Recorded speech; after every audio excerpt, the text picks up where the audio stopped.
Hello friends, welcome to our Biani group of channel.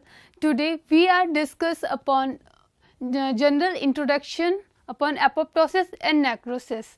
I am Pragati Mishra, assistant professor in Biani group of colleges. बात शुरुआत करते हैं cell की death से। Cell का death कैसे होता है, उसका न्यूक्लियस, उसके सेल, उसकी मेम्ब्रेन, उसकी सेल वॉल, उसके सेल ऑर्गन का डिग्रेडेशन ही सेल एपोप्टोसिस कहलाता है। सेल की डेथ होती है वो टू टाइप से होती है। एक नॉर्मल लिविंग सेल, एक नॉर्मल लिविंग सेल जिसके पास इस एक सेल मेम्ब्रेन भी है, अंदर सेल ऑर्गन्स है, अंदर की तरफ न्यूक्लियस एक लिविंग सेल है।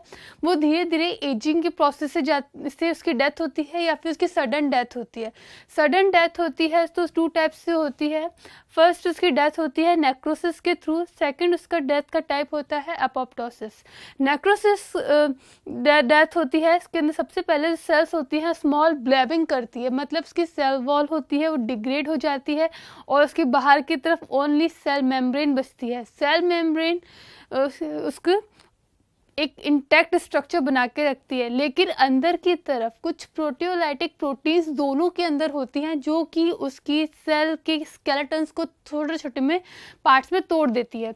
ये प्रोटियोलाइटिक प्रोटीन उस सेल के स्केलेटन को तोड़ती हैं, जिससे हम कहते हैं साइटोप्लाज्मिक स्केलेटन यानी कि माइक्रोट्यूब्यूल्स। माइक्रोट्यूब्यूल्स प्रोटीन्स की बनी हुई होती हैं, एक्टिन है, मायोसिन है, ऐसे प्रोटीन्स की मिलकर बनी होती है जो सेल को एक पूरा इंटैक्ट प्रॉपर शेप उसको देती है। जैसे ही प्रोटियोलाइटिक एंजाइम्स रिलीज होता है सेल की डेथ के प्रोसेस के अंदर, तो वो प्रोटियोलाइटिक एंजाइम छोटे छोटे मैक्रोट्यूब्यूल्स को तोड़ देगा, जिसकी वजह से सेल ब्लैबिंग करती है। ब्लैबिंग से मतलब यह है कि अब वो अपना पूरा इंटेक पूरा स्ट्रक्चर नहीं लेकर बिल्कुल एक अमीबोइड शेप के अंदर आ जाती है, जिससे हम कहते हैं सेल ब्लैबिंग। सेल ब्लैबिंग फर्स्ट स्टेप होता है सेल की डेथ का। सेल की डेथ यहाँ पे टू टाइप्स के अंदर होती है। फर्स्ट होती है एपोप्टोसिस, दूसरी होती है एपोप्टोसिस का मतलब होता है cell death. Cell death proper pre planned cell death. यहाँ पे जो सेल होती है अपनी डेथ की तैयारी करती है। इसके अंदर सेल छोटी छोटी एपोप्टोटिक बॉडीज़ के अंदर कन्वर्ट हो जाती है। इसके अपोजिट अगर हम सेल डेथ अगर नेक्रोसिस के अंदर स्टडी करते हैं तो उसके अंदर सेम हेयर सेल ब्लैबिंग तो होती है, लेकिन सेल यहाँ पे रप्चर हो जाती है यानी कि फट जाती है। यहाँ पे एपोप्टोटिक बॉडीज़, छोटी छोटी एपोप्टोटिक बॉडीज़ नहीं बनती है। अब दूसरा क्वेश्चन ये बनता है कि सेल की प्री प्लान्ड सेल एपोप्टोसिस की कंडीशन कब आती है और सेकंड इसके अंदर नेक्रोसिस की कंडीशन कब आती है।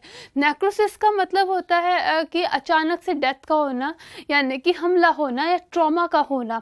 तो अचानक से मतलब स्किन के ऊपर अगर कोई पॉइजन गिरता है या स्पाइडर स्टिंग करती है, कोई भी पॉइजनस प्रोटीन बाहर से एज ए एंटीजन आती है, या फिर एसिड गिरता है या हाथ कहीं जल जाता है, या बहुत ज़्यादा कोल्ड टेम्परेचर में अगर हाथ चला जाता है, तो ऐसे लगातार अचानक स्ट्रोक मिलने से सेल नेक्रोसिस की तरफ जाती है। इसमें सेल रप्चर हो जाती है, फट जाती है।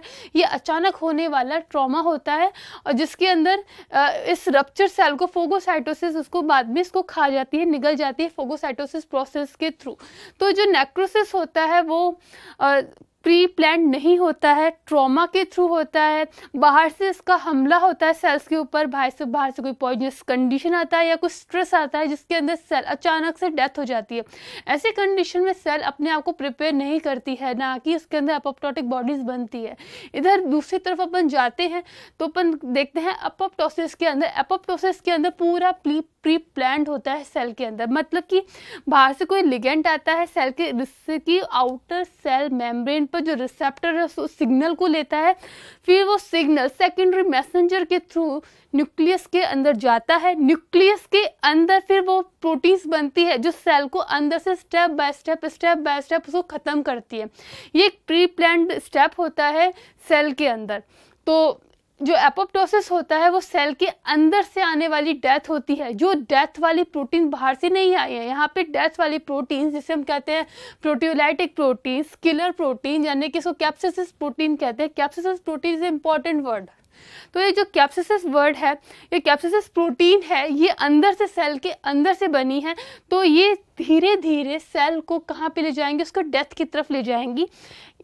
नेक्रोसिस मिलता है एज ए हमले वाली कंडीशन के अंदर, लेकिन जो एपोप्टोसिस मिलता है कई सारी सेल्स के अंदर बनने वाली मतलब कोई भी जीव, कोई भी ऑर्गेनिज्म ग्रोथ करता है तब एपोप्टोसिस देखने को मिलता है। एम्ब्रियो के डेवलपमेंट के अंदर एपोप्टोसिस मिलता है। जब एम्ब्रियो जब वूम के अंदर होता है तो उसकी सारी फिंगर्स होती है आपस में जुड़ी हुई रहती है।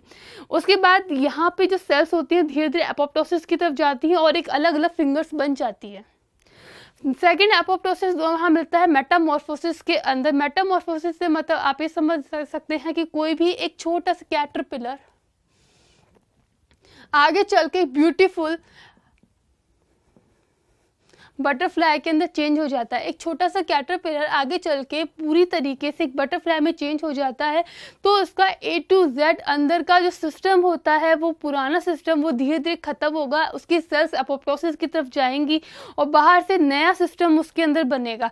उसकी एलिमेंट्री कैनाल चेंज हो जाएंगी, उसकी आईज चेंज हो जाएंगी, उसका माउथ का फंक्शन चेंज हो जाएगा। ये सारी चीज़ें चेंजेस हो जाती हैं। जो पुराने ऑर्गन्स हैं जिनका काम में नहीं आना धीरे धीरे एपोप्टोसिस की तरफ जाएंगे और धीरे धीरे नई ऑर्गन सेल्स बनेंगी। तो ये सब जो डेवलपमेंटल के अंदर जो सेल्स खत्म होती हैं वो सारी एपोप्टोसिस के अंदर जाती हैं, लेकिन कुछ सेल्स ऐसी होती हैं जो एक अचानक से हमले के थ्रू खत्म होती हैं, ट्रॉमा से, पॉइजन से, हीट से या अदर किसी फैक्टर से जो सेल्स खत्म होती हैं या सेल की डेथ होती है, वो सारी चीज़ें किसी नेक्रोसिस के अंदर जाते हैं।